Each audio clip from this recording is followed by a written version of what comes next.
Wanita datang ke ruang sidang. Jarinya terus diketuk-ketuk ke wajahnya, menunggu jawaban pria di sidang. Ekspresi pria terlihat membosankan. Wanita tidak menyerah, terus berusaha. Mata pria itu terus berkedip seolah beri isyarat. Wanita itu tersenyum puas, mengeluarkan buku catatan dan tulis pesan dari pria itu. Mengikuti instruksinya, wanita datang ke sebuah dinding. Dari kiri ke kanan, bata ke-37. Ia menekan pelan. Dinding perlahan naik. Ada sebuah mobil balap mewah. Namanya Sarah. Ia menyetir sampai ke tempat bertuliskan 37 km. Tiba-tiba sebuah pintu terbuka naik ke atas. Sarah masuk ke dalam, menekan kata sandi 4321 yang dibilang pria itu. Lemari rahasia perlahan terbuka, berisi banyak uang tunai. Sarah memasukkan ke dalam tas, lalu mengambil sebotol tabung kuning, dan sebotol tabung hijau. Datang ke kantor Jaksa Agung. Sarah terlihat sedikit menggoda. Hati menteri hampir terpengaruh karenanya. Menteri bereaksi, berkata selama Sarah mau menikah dengannya, ia akan lakukan apapun deminya. Sarah ambil koran di meja. Bantu aku bertemu pria ini di penjara. Berjanji akan menikah. Jaksa Agung sangat bingung. Pria itu punya 108 kasus pembunuhan. Namanya Darren. Sarah ingin bertemu dengannya. Jika ia tidak lupakan saja. Sarah ambil tas dan pergi. Jaksa Agung melihat ia yang akan pergi, dengan cepat menyetujui Sarah, namun harus didampingi. Keduanya datang ke penjara. Darren dibawa keluar. Ketiganya mengobrol di ruangan. Sarah dan Jaksa Agung meninggalkan penjara. Hari itu, waktu untuk Darren dipenggal. Wajahnya tidak ada ekspresi. Detektif merasa ada yang salah. Tiba-tiba muncul di dalam pikirannya, melihat topeng kulit manusia. Detektif berteriak, "Semua sudah terlambat."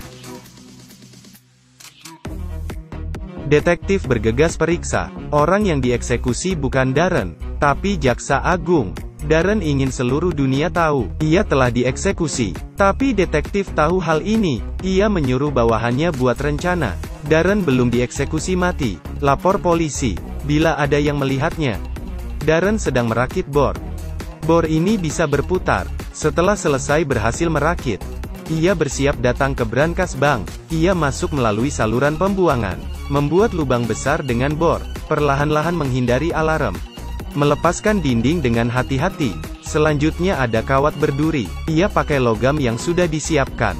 Dimasukkan dengan hati-hati ke arah sebuah kotak kunci.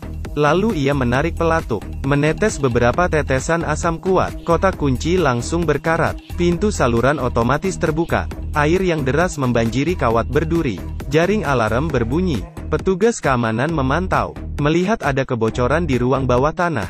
Mengira alarm berbunyi karena itu. Lalu mematikan sistem alarm. Mereka hubungi manajer bank. Karena hanya dia yang memiliki kunci pintu lemari besi. Semua itu adalah rencana Darren. Di penjara kemarin, jaksa membawa Sarah menemuinya. Sarah langsung menyuntikkan cairan di leher jaksa. Jaksa terjatuh di tanah, menjadi tak bertenaga. Juga bisa membuatnya berkata jujur. Jaksa berkata, hartanya yang disembunyikan di bawah tanah. Sarah menyuntikkan cairan kuning ke paha jaksa. Bisa membuat orang menjadi bodoh selama 48 jam. Darren memakai topeng wajah jaksa. Datang ke kantor untuk mencari data. Datang dengan santai. Seorang wanita kaya datang ke ruang bawah tanah. Ingin menyimpan beberapa kotak lukisan terkenal. Manajer meyakinkan pelanggan kalau di sini aman. Ia menjelaskan tentang struktur lemari besi, dikelilingi oleh struktur baja. Juga ada alarm berbentuk kawat halus. Bahkan nyamuk pun tidak bisa masuk. Wanita itu puas. Manajer memilih brankas untuk wanita itu. Keduanya memutar kunci. Lukisan disimpan di sana, di kamar hotel yang ada di tepi laut. Mereka sedang berbincang. Malam ini mulai beraksi. Wanita kaya tadi melepas topeng. Ternyata itu adalah Sarah. Ia diminta Darren untuk menyelidiki brankas. Setelah tahu di brankas ada 2 petugas keamanan, keduanya memutuskan malam ini beraksi. Kotak lukisan yang diletakkan di lemari memancarkan laser merah bersuhu tinggi, melelehkan struktur baja. Darren merobohkan struktur baja di luar, membuka saluran air, mengenakan pakaian selam. Manajer brankas datang. Darren pakai alat memotong pohon, menghadang manajer. Ketinggian air perlahan membanjiri bawah tanah, menyebabkan sistem keamanan konslet. Rintangan terakhir selesai. Darren menyelam ke dalam air, memotong kawat berduri, berenang ke dalam brankas. Sarah di rumah menunggu kabar baik. Darren menemukan brankas jaksa. Ada banyak harta dan perhiasan langka. Di saat ini, detektif dan polisi datang ke gedung brankas. Mereka memblokir semua jalan keluar. Tidak ada satupun yang bisa keluar. Sarah juga datang ke gedung brankas. Ia mencoba menggoda petugas keamanan. Sayangnya, mereka mengenalinya. Ia menembak obat bius ke mereka. Diam-diam menyelinap masuk. Ada 2 penjaga di sini. Hal yang sama, ia menembak obat bius ke mereka. Detektif menyuruh polisi berpencar mencari Darren. Darren keluar melarikan diri. Di saat itu ia menembak obat bius ke penjaga, ingin melompat ke laut untuk kabur. Tapi detektif datang. Ia menembak bahu Darren. Tapi Sarah muncul dari belakang detektif, memukulnya dengan dayung. Darren merebut pistol, mengarahkan ke detektif, menembak detektif dan memperingatinya. Misinya mencuri uang berhasil. Ia bebas dari kejaran, melempar pistol ke laut, naik perahu dan pergi. Darren dan Sarah berada di private yacht, menikmati suasana.